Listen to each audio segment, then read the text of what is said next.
5160 चल जाती है सीएनजी में फुल टैंक में।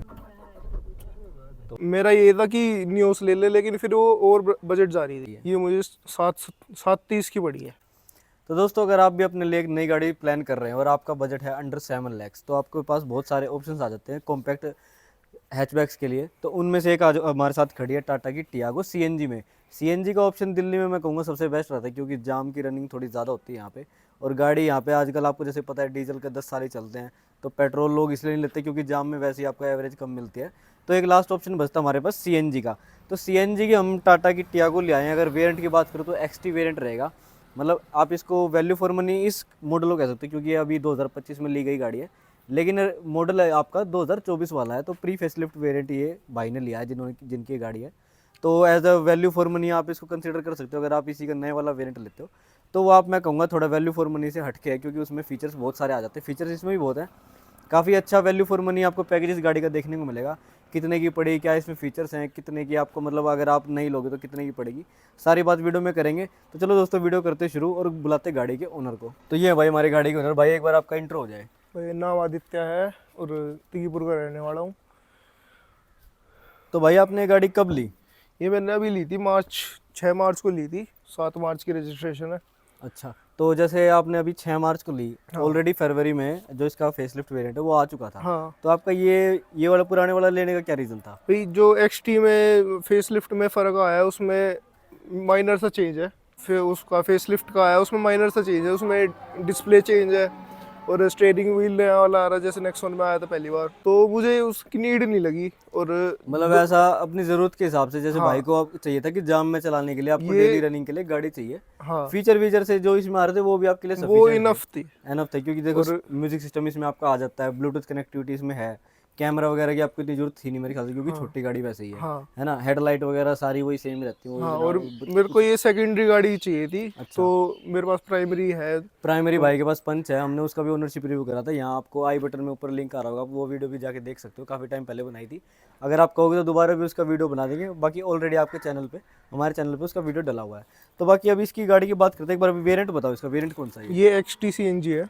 XT CNG. हाँ, तो 2024 आपने एक्सटी ही क्यों लिया भाई? ये भाई वैल्यू फॉर मनी यही था और मेरे को फीचर्स जो भी चाहिए थे उसमें मिल रहे थे। तो मतलब आपको एक सेकेंडरी गाड़ी चाहिए थी, तो मतलब हाँ। बेसिक आपकी नीड क्या थी कि मेरे को ये फीचर तो गाड़ी में चाहिए, ये मेरी ज़रूरत है? जैसे स्पीकर हो गया, बेसिक सा म्यूजिक सिस्टम हो गया, हाँ। और एडजस्टेबल मिरर हो गए, क्योंकि वो बहुत मतलब ऐसा था कि करते हैं। इलेक्ट्रॉनिक्स जो आपको कंपनी से कंपनी फिटेड मिल जाए, बाहर से आपको हाँ, ना छिड़वानी ज्यादा से ज्यादा मिल जाए, वो तो हमारा तो वो था। वो था, और सस्ते में मिल जाए। हाँ। और इसे कंपटीशन में जैसे आपको पता है नियोस आती है, आपकी स्विफ्ट आती है, आजकल क्या कह सकते हो कि अपनी अल्टो भी इसी रेंज में आने लगी है अब तो। हाँ, वैगनर भी आती महंगी हो गई है, है। वैगनर भी आती है। तो भाई ये लेने का कुछ खास रीज़न?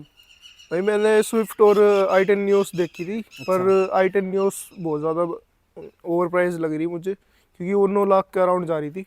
तो जैसे अगर मान लो एक हम लेते हैं कि आप पहले आप तो ये बताओ आपको कितने की पड़ी है? ये मुझे 730 की पड़ी है। तो अगर आप इसकी जगह हम उसको i10 न्यूज़ को रखते तो उसके वहाँ पे अगर आप देखो, सबको पता है Hyundai की क्वालिटी जो इंटीरियर फील होती है उसकी, हाँ, उसमें वो सुपीरियर रहती है इन गाड़ियों से हमेशा से ही।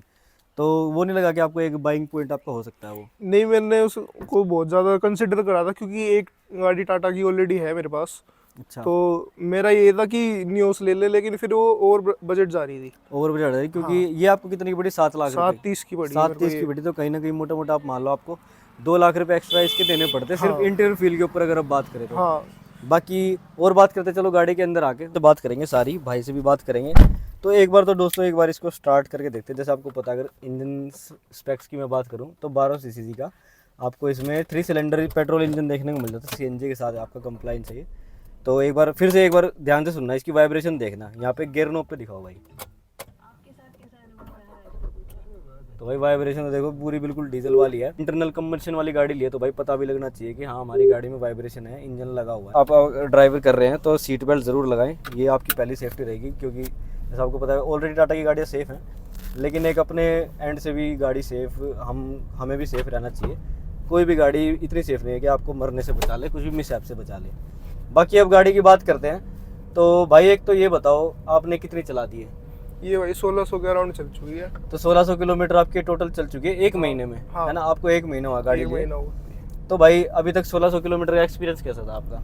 भाई मेरा एक्सपीरियंस तो अच्छा ही था, क्योंकि स्मूथ भी है, सीएनजी में एवरेज भी सही देती है। एवरेज की बात आएगी तो भाई एवरेज भी बता दो जरा सीएनजी में। एवरेज इसकी वही है, मतलब 150-160 चल जाती है सीएनजी में फुल टैंक में। 8 किलो गैस में? हाँ। तो भाई आपको नहीं लगता ये कम है? नहीं, मेरे को ठीक लगती है, क्योंकि इससे मतलब मेरे पास इससे पहले स्विफ्ट डिजायर थी, वो भी एक्सचेंज में निकाल ली थी मैंने इसमें। अच्छा। तो वो 100-120 चलती थी, उससे तो बहुत ज़्यादा बेटर चलती है। तो भाई मेरा एक क्वेश्चन और है आपसे, जो मेन क्वेश्चन रहेगा मेरा, कि आपके पास ऑलरेडी पंच है, same engine same gear box, हाँ। तो फिर ये दोबारा यही क्यों? क्यों, इसमें दिक्कत नहीं लगी मुझे। अच्छा, मतलब आपको एक इंजन पे भरोसा हो गया था? मुझे अगर कोई प्रॉब्लम नहीं आई तो मैं ऐसा समझता हूँ कि वही प्रीफर करूँगा, सेम थिंग। बाकी आपके पास ऑप्शन था कि आप नेक्सॉन भी ले सकते थे। नेक्सॉन फिर वो ओवर बजट जाती है, उसमें बिल्कुल बेस मॉडल आता है। हाँ, फिर बिल्कुल बेस मॉडल आता, उसमें आपको बाहर से काम कराना पड़ता है, जैसे आपने हाँ, बताया। बाहर से मेन मैंने आपकी कुछ भी नहीं करवाया। मेन आपकी जरूरत यही थी कि आपको नॉर्मल फीचर्स वगैरह मिल जाए। बाकी म्यूजिक सिस्टम देख सकते हो, आपका नॉर्मल ब्लूटूथ वाला इसमें आ चुका है। आपका यहाँ पे सीएनजी पे और पेट्रोल पे स्विच करने का बटन है, नीचे आपका मैनुअल एसी है, 5 स्पीड का गियर बॉक्स है, और 2 बीच में कप होल्डर वगैरह सारी चीज़ है। और एक चीज़ अच्छी इसमें आपको हाइट एडजस्टेबल सीट बेल्ट भी देखने को मिल जाती है। जिस भाई की मेरे की हाइट छोटी है वो आराम से अपने ऊपर नीचे सीट एडजस्ट कर सकता है। बाकी अभी जैसे मैं गाड़ी चला रहा हूँ भाई, पीछे आपके पास स्पेस कैसा है? भाई अच्छा है, सही है। मतलब नी रूम, लेग रूम, हाँ। थाई सपोर्ट में कैसी है गाड़ी? भाई मेरी हाइट ठीक है, 5 से 10 के अराउंड है, तो मुझे ऐसी दिक्कत नहीं लगती। वो 6-6 फुट के लोग जो होते हैं उन्हें लगती। मान लो अगर आप ये कह रहे थे सीएनजी में हम बात कर रहे थे नियोस वगैरह की और उसकी स्विफ्ट की, तो उनमें मैं कहूँगा कि एवरेज है ना, आपको आप कितने एग्जाम में चलाओ मिनिमम 200 तो देती हैं। हाँ। तो वहाँ नहीं आपको दुख होता कि भाई एक तो एवरेज ज़्यादा मिलती मेरे को? भाई फिर वो तो बिल्ड क्वालिटी भी चाहिए थी, मतलब बिल्ड क्वालिटी भी एक वो था। एक कंसर्न ही रहता है फिर तो फिर मारुति का काटा ही वो लग जाता है, क्योंकि बिल्ड हाँ। क्वालिटी तो देखो उसमें।